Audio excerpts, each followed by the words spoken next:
Hello बच्चों, let's see this question. An underwater swimmer sends a sound signal to the surface. It produces 5 beats per second when compared with the fundamental tone of a pipe 20 centimeter length close at one end. What is the wavelength of the sound? Okay.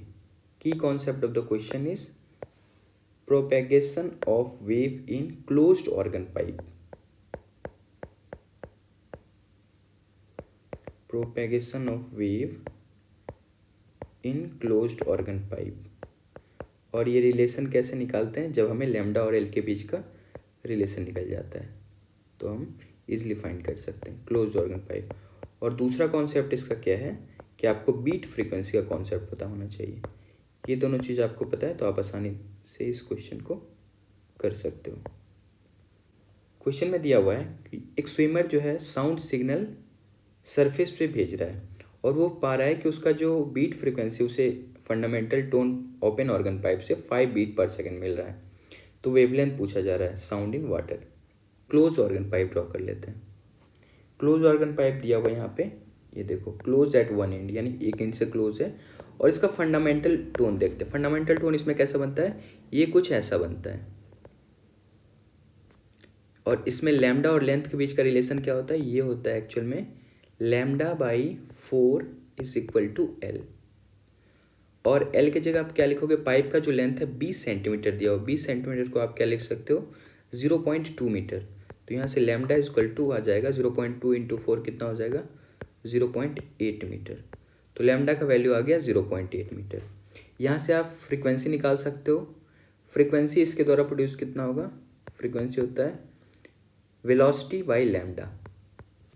तो velocity of sound in air कितना दिया हुआ है? ये दिया हुआ है 360 metre पर सेकेंड. इसको आप डिवाइड कर दोगे लैम्डा. लैम्डा आप कितना निकाल? 0.8.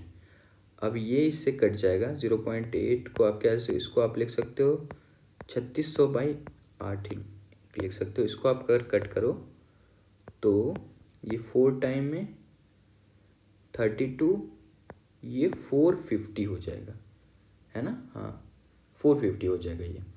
तो यहाँ से फ्रीक्वेंसी आपको मिल गया 450 हर्ट्ज.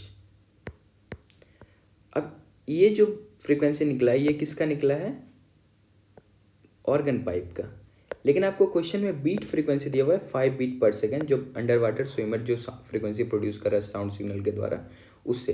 तो बीट फ्रीक्वेंसी का मतलब है या तो उस स्विमर का फ्रीक्वेंसी इससे ज़्यादा होगा 5, या तो इससे 5 कम होगा.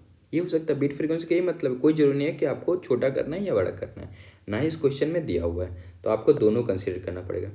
तो जो फ्रीक्वेंसी स्विमर का होगा वो दोनों हो सकता है. कितना हो सकता है? या तो ये 450 प्लस 5 होगा या फिर ये 450 माइनस 5 होगा. तो इसका मतलब दो तरीके का फ्रीक्वेंसी निकला है. एक कितना निकला? 450 प्लस 5 करोगे तो ये 455 हो जाएगा, या फिर 450 माइनस 5 करोगे तो ये 445 हो जाएगा. इतना हर दो तरीके का फ्रीक्वेंसी निकला. अब यहाँ से आप उसका वेवलेंथ निकाल सकते हो. अगर आप 455 को कंसिडर करते हो तो लैम्डा का रिलेशन क्या होता है? Velocity equal to lambda into F होता है. तो लैम्डा इक्वल टू क्या होगा? Velocity by frequency. तो एक बार आप क्या करो, वेलोसिटी कितना दिया? वेलोसिटी ऑफ स्विमर 1500 मीटर दिया हुआ है डिवाइडेड बाई फ्रीक्वेंसी. फ्रीक्वेंसी पहला आया 455. एक तो ये कर सकते हो, या दूसरा आप क्या कर सकते हो 1500 डिवाइडेड बाई 445. ये दोनों आंसर होगा. तो अगर आप देखो ये लगभग कितने टाइम में? 3 टाइम में कटेगा ये. लेकिन 3 से ज़्यादा है क्योंकि 445 ही है, ये 500 से कम है. अगर 500 रहता तो 3 टाइम में कटता. तो आप अगर ऑप्शन वाइज चलो, क्योंकि एग्जाम में तो कैलकुलेटर होता नहीं है, तो आप क्या कर सकते हो ऑप्शन वाइज अगर चलो तो ये 3 से ज़्यादा कुछ आएगा, 3 पॉइंट समथिंग आएगा, और ये वैल्यू भी 3 पॉइंट समथिंग आएगा, और ये जो वैल्यू है 3 पॉइंट से थोड़ा ज़्यादा होगा. तो एक ही ऑप्शन आपका मैच कर रहा है 3.3 मीटर और 3.37 metre. Hope you understand it well. Best of luck.